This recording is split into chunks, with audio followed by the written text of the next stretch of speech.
All right, how can we find the electric field numerically?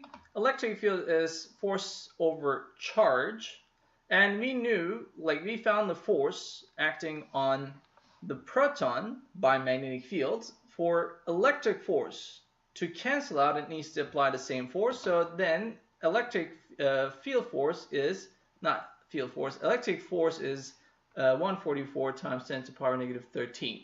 So if you divide that force with the charge that is moving within that region, you're going to be able to find the electric field. And if you do that, you're going to find that electric field is going to be 9 times 10 to the power 5th newtons per coulomb, and the direction of the electric field is going to be downward. All right, so we are done with the first question. Next questions, they give you that A to B part, and then they're asking you to complete the diagram below to show how the ammeter and the battery should be connected experimentally. To determine resistance of each resistance. Describe experiment by listing measurements to be taken and explaining how the measurements would be used to calculate the resistance R1 and R2. So they only give you a 9-volt battery and an ammeter, and they ask you to connect it to the circuit and find R1 and R2. So as we know, ammeters must be connected in series, and it's just going to battery is going to be connected like this, again in series. Then to be able to find R1, we are going to close this S first so that this R2 will be short-circuited. Then we are going to have 9 volts going through that R1 because that's going to be the only resistor. And we can calculate, like we see the current on the ammeter. So if we divide that potential by the current, then we're going to be able to find R1. After we find R1, we're going to open that S. Now we're going to have the current going through R1 and R2. So R1 and R2 are connected in series now. So that 9 volts will be shared with R1 and R2. But since they are connected in series, we're going to have the same current for R1 and R2 together. Then once you multiply the current with R1, you're going to be able to find the potential for R1. Then you subtract that potential from the total potential. Then you're going to find the potential for R2. Now I know potential, I know current for R2. Then if you divide that potential to the current, then you're going to be able to find the resistance too. And over here I have listed all of the steps. All right, the next one is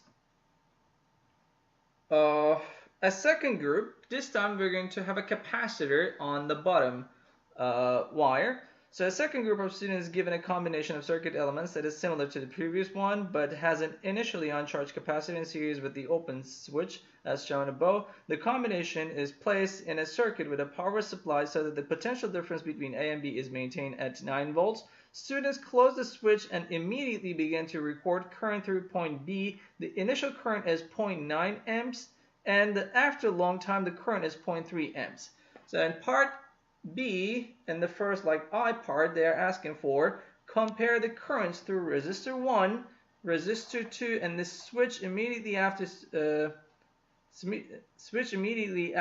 the switch is closed to the current a long time after the switch is closed. Specifically state if any current is 0. So once we close that switch, there's a capacitor over here, but we are not going to have any charge on that capacitor at the beginning. So that means this wire is going to act like just an open wire. So if this is the open wire, then that means R1 is going to get all of the current. That R2 will be short-circuited. So current through R2 will be 0. And current 1 is going to be technically like 0.9 amps. And after a long time, what's going to happen, that capacitor will be charged fully, so no more current is passing through that wire anymore. Then R1 and R2 will be series connected. Then that means current through R1 and R2 are the same. All right, and then in the second part, they are asking us to calculate R1 and R2 numerically. So at the beginning, so that's similar to part actually, which part? Yeah, this part. Over here, we were just explaining what to do. Now we're going to do the same thing, even if we have capacitor, that doesn't have any effect. Because at the beginning it's just acting like a just wire. So potential is 9 volts, current is 0.9, and we are going to be able to find a resistance part over here. And once you do the math, then you're going to find that's 10 ohms. So we found R1 as 10 ohms. Then to be able to find R2, close it, wait for a while, then it's going to have the steady current. That means 0.3 current is going through for both for both of the resistors, and I know R1 is 10 ohms, then that means 10 times 0.3 is the potential for this guy. So you're going to have 3 volts for R1. We had 9 volts in total, so that means 6 volts remain for R2.